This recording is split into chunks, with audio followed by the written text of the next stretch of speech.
In May 1863, the government of Tunisia borrowed 35 million francs on the Paris market. Nobody has ever established how much of it arrived.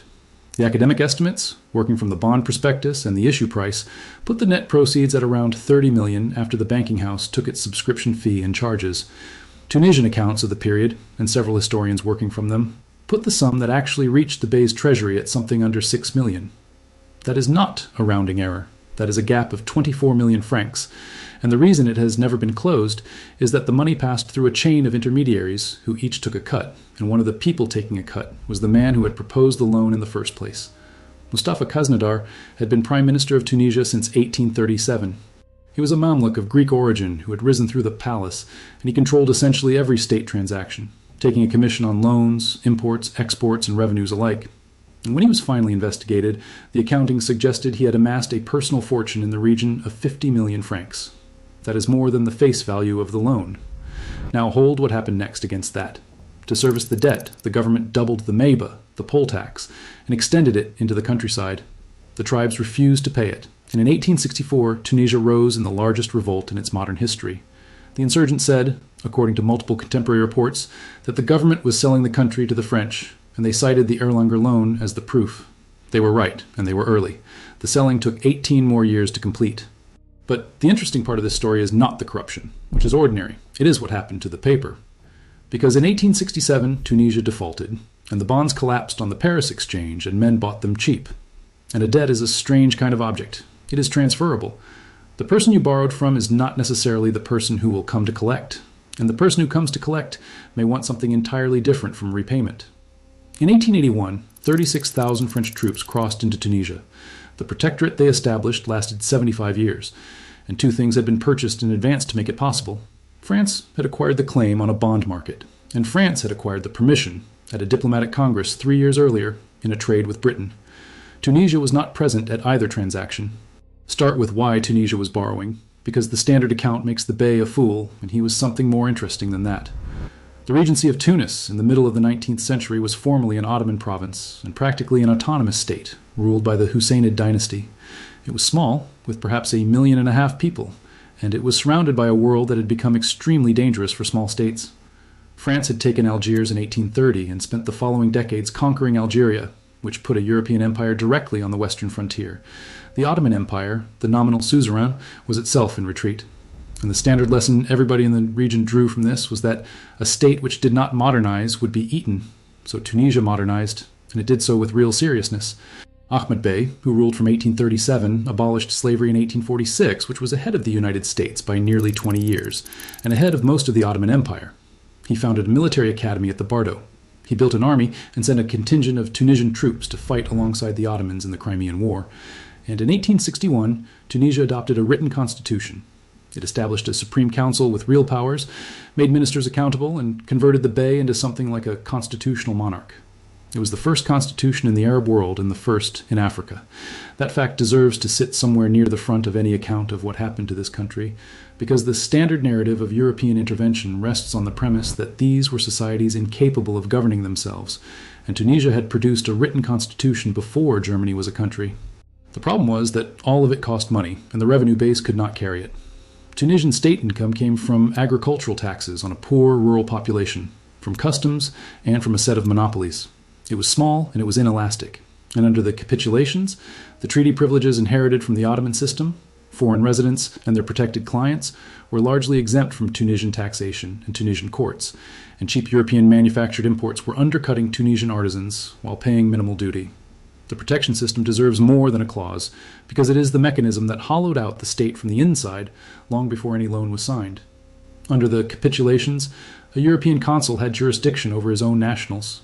That was the original idea, and it was reciprocal in principle. What it became was something else. Consuls could extend protection to local people employed by them or connected to them, and the number of such people was not policed by anybody with an interest in policing it. So protection became a commodity. A Tunisian merchant who acquired the protection of a European consulate stepped outside Tunisian tax and outside Tunisian courts. His disputes were heard by his consul. His goods moved on foreign terms. The result was that the wealthiest and most commercially active people in the country were progressively removed from the tax base, which meant the burden fell harder on the peasantry, which meant tax collection in the countryside had to be more coercive, which is what produced revolts, which required an army, which cost money. And when the state could not raise enough, it borrowed from the countries whose consuls had been issuing the exemptions. So here's the trap, and it is the same one that caught Egypt and Morocco. A state is told it must modernize to survive. Modernizing costs more than it can raise. It cannot raise more because treaties cap its tariffs and exempt the wealthiest foreign residents from tax. So it borrows. And the borrowing is what destroys it. The first foreign loan was arranged in 1863 by the Parisian banking house of Emile Erlanger and Company. Frederick Emile d'Erlanger is worth a moment. He was a German-born banker operating from Paris, and the same year he lent to Tunisia, he arranged something considerably more famous, the cotton bonds issued on behalf of the Confederate States of America. That issue raised around £3 million against cotton that the Confederacy could not ship through the Union blockade, and its holders were never repaid. That is the house Tunisia borrowed from. A firm whose speciality was placing the paper of governments that other people would not touch. The terms were 7%, 15 years, secured on the Mejba. The bonds were sold at a discount, and the house retained something like 14.5% of the total in fees and charges, and a great many of them never sold at all. Over 30,000 bonds are thought to have remained in Erlanger's own hands. That last fact is worth pausing on because it changes what the transaction was. If a banking house places a loan successfully, it has sold the risk to the public and taken a fee. If it cannot place the bonds, it is holding the risk itself, and it now has a direct and urgent interest in the borrower being made to pay. Erlanger appears to have borrowed against the unsold paper in order to fund the installments it had committed to deliver to Tunis. So from very early on, the men who had arranged Tunisia's debt were not neutral intermediaries who had been paid and moved on. They were exposed, and their exposure could only be resolved by enforcement. The annual service came to over 4 million francs a year, against a mehba that was raising a fraction of that, which is why the tax was doubled and why in 1864 the country rose. The revolt is usually a footnote, and it should not be. It spread across most of Tunisia. A leader emerged in Ali Ben Gedahem, and at one point a consular dispatch reported the insurrection within an hour of Tunis itself. The European powers reacted by sending warships. France, Britain, Italy, and the Ottomans all put vessels into Tunisian waters, not to support the rebels, but to protect their nationals and, if required, to prop up the Bey. The Bey withdrew the tax increase in April 1864, negotiated with Ben Gedahem, and then, once the danger had passed, broke the terms and suppressed the revolt with considerable brutality, executing leaders and stripping the rural districts of an enormous sum in confiscations. He also suspended the constitution. So the first thing the debt destroyed in Tunisia was not its independence. It was its parliament. That sequence is worth stating plainly because it inverts the justification that would be offered 17 years later. The argument in 1881 was that Tunisia needed European supervision because it lacked accountable government. Tunisia had accountable government on paper and to a degree in practice from 1861. It lost it in 1864, and the immediate cause of the loss was a tax rising to service a foreign loan. The Supreme Council, established by the 1861 Constitution, had powers over the budget. A council with powers over the budget is an obstacle to a prime minister taking commissions on loans, and it is an obstacle to a creditor who wants revenue pledged. Its suspension suited several parties at once, and it was never restored. Then, in 1865, the government borrowed again, from Erlanger again, and the second loan is where the arrangement stops being merely expensive and becomes something closer to a swindle. It was partly a tied loan, meaning Tunisia received goods rather than cash. Contemporary accounts describe the government being made to buy 2 obsolete ships and a consignment of defective firearms at prices that bore no relation to their value. A tied loan is a useful thing to understand because the form recurs. The borrower is credited with the full amount and owes interest on the full amount. What the borrower receives is goods, valued by the lender, supplied by firms connected to the lender. The difference between the invoice price and the real value is profit taken at the moment of disbursement, and it is invisible in the loan documents, which show only a sum lent. So the second Tunisian loan generated a debt against the delivery of scrap. By 1867, the outstanding foreign debt had reached the equivalent of several £million, and the annual service exceeded the total tax revenue of the state. In August 1867, Tunisia missed a coupon payment, and the bonds collapsed on the Paris Bourse. If you're finding this useful, subscribe, because this channel goes after the financial machinery underneath the events everyone thinks they already understand. Now let's look at what the creditors did when they could not get paid, because this is the part that decides the next 75 years. The first thing a creditor does is sue, so they sued. Alphonse Pinard, the director of the Comptoir d'Escompte de Paris, brought an action against Tunisia in the civil court of the Seine over a 9 million franc loan of 1867. He asked the court to give him ownership of the revenues from Tunisian customs and from the olive harvest. In August 1867, the court ruled against him, and the reasoning is the hinge of this entire story. The court held that the Regency of Tunis was a foreign territory and therefore not subject to its jurisdiction. That is sovereign immunity, and in 1867 it was close to absolute. A French court could not attach the revenues of a foreign state. There was no international mechanism for enforcing a sovereign debt. If a country did not pay, the bondholder had no remedy of any kind, which sounds like a protection for weak states, and in this period it was the opposite, because it meant that private creditors who wanted their money had only one route available. They had to get a government to collect for them, and that is precisely what they did. Pinard and the other bankers, including Bischofsheim, Bamberger, and a director of the Banque des Pays-Bas, formed a union of holders of Tunisian securities. A bondholders' committee in modern language. They consolidated the claims, and they began working the French foreign ministry. Meanwhile, the paper itself was moving. Tunisian bonds that had been issued at 500 francs were changing hands at a fraction of that after the default, and they were being accumulated by people who understood something the original subscribers had not. The value of a distressed sovereign bond is not the discounted stream of coupons. It is the probability that somebody with an army will eventually enforce it at par. So the claim on Tunisia was being bought cheaply by men positioned to make that enforcement happen. In 1869, Tunisia formally declared bankruptcy, and the creditor governments established the International Financial Commission. France, Britain, and Italy sat on it. It was chaired by a French inspector of finances, Victor Villet, and Alphonse Pinard, the banker who had failed to get his claim enforced in the courts of the Seine 2 years earlier, secured a place on it. Consider that career. He goes to a French court as a private creditor and is told that a sovereign state is beyond its reach. 2 years later, he is sitting on the body that administers that sovereign state's revenues. The commission consolidated the whole debt, reduced the nominal amounts, cut the interest, and took control of the collection. Specified Tunisian revenues were paid to it directly. It set the budget. And it decided what the government of Tunisia was permitted to spend on the government of Tunisia. Look carefully at what that last sentence describes, because the word receivership in the title of this is not a figure of speech. When a company goes into receivership, a receiver is appointed by the creditors. He is not an officer of the company. His duty runs to the creditors, not to the shareholders or the employees. He controls the cash, decides which obligations are met, and manages the assets with a view to recovery rather than to the company's future as an enterprise. That is precisely the arrangement established in Tunis in 1869. Revenues went to the commission before they went to the treasury. The commission determined how much the state could spend and on what.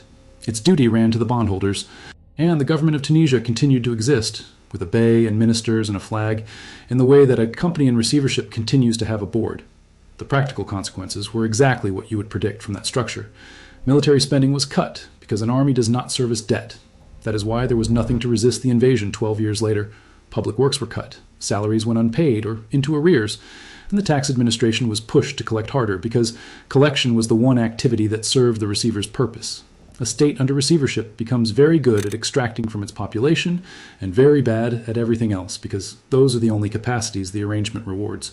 And a state that is only good at extraction loses the loyalty of the people it extracts from, which is how you arrive at 1881 with a capital that could be reached in a few days by an army marching from Algeria. The commission had one useful side effect, and it is worth crediting. Villet's audits exposed Krasnodar. In 1873, the prime minister, who had run the country for 36 years and taken a cut of everything, was finally dismissed, and the government tried to recover what he had taken. And what replaced him was, briefly, the most hopeful thing in this entire story. Khayr al-Din was another Mamluk, of Circassian origin, brought to Tunis as a boy and educated at the palace.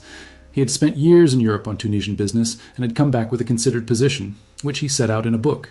His argument was that European strength derived from institutions rather than from any inherent superiority, that Islamic societies had no theological obstacle to adopting those institutions, and that constitutional government and the rule of law were the only defense a state like Tunisia had. It is worth dwelling on how unusual that position was in 1867, because it is neither of the two things that later became the standard options. He was not arguing for imitation of Europe as a whole, and he was not arguing for rejection of it. His claim was narrower and harder. He said that the specific institutions producing European power, accountable government, secure property, courts that bound the ruler, could be identified, separated from the culture they had grown in and adopted, and that Islamic legal tradition contained its own grounds for adopting them rather than an obstacle to it. He had also seen the debt at close range.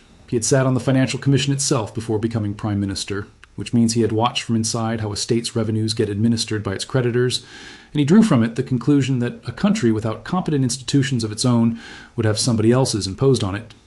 He became prime minister in 1873, and he governed for 4 years. He reformed the tax administration and attacked the practice of tax farming.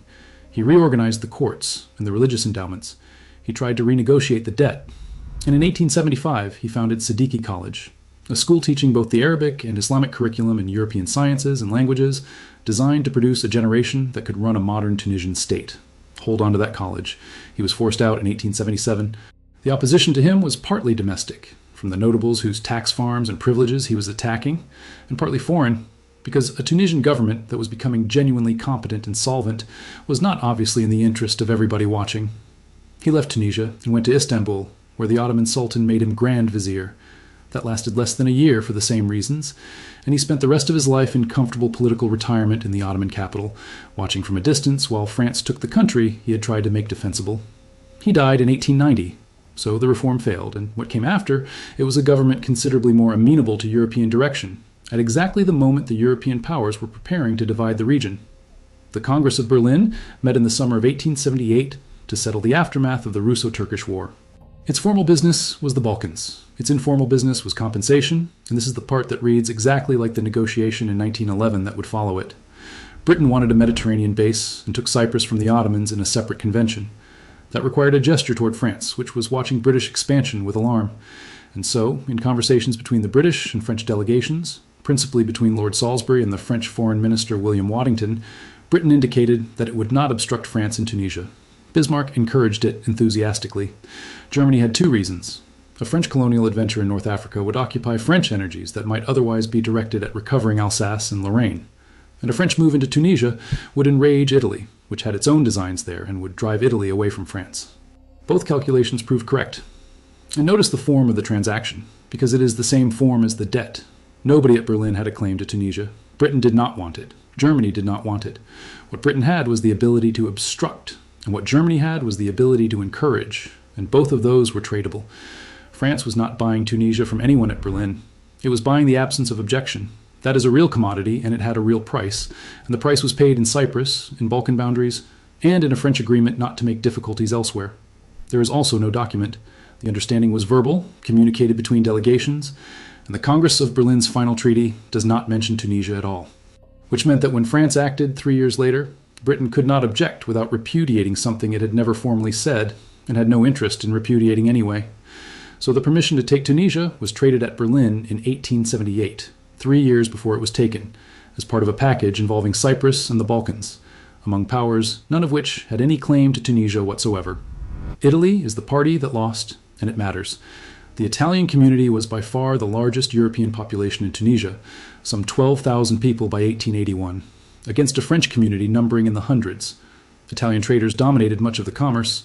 Italy regarded Tunisia as its natural sphere and had been buying into it, most visibly in a fight over a railway concession that Italian interests won in 1880 by outbidding the French. When France took Tunisia in 1881, the reaction in Italy was national humiliation. It was called the Slap of Tunis. And within a year, in 1882, Italy signed the Triple Alliance with Germany and Austria-Hungary. That alliance is one of the 2 blocs that would go to war in 1914. A part of its origin lies in a Tunisian debt default in 1867, and the grievance did not close.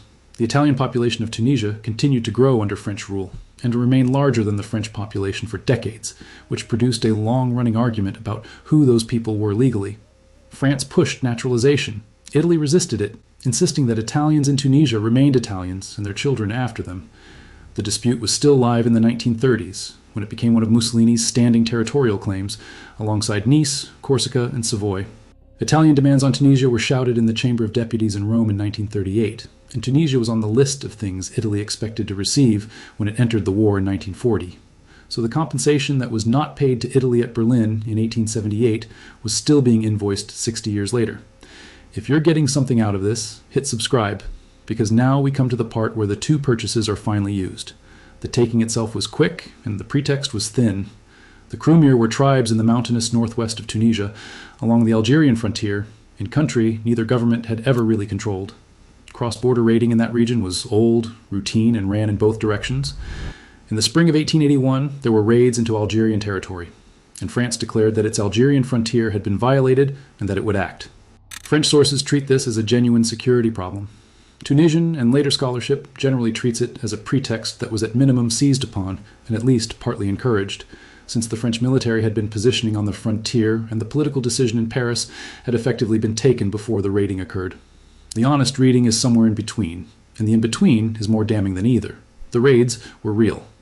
Cross-border raiding in the Crimea country was a genuine recurring nuisance that had been going on for decades in both directions, and French Algeria had a legitimate frontier problem.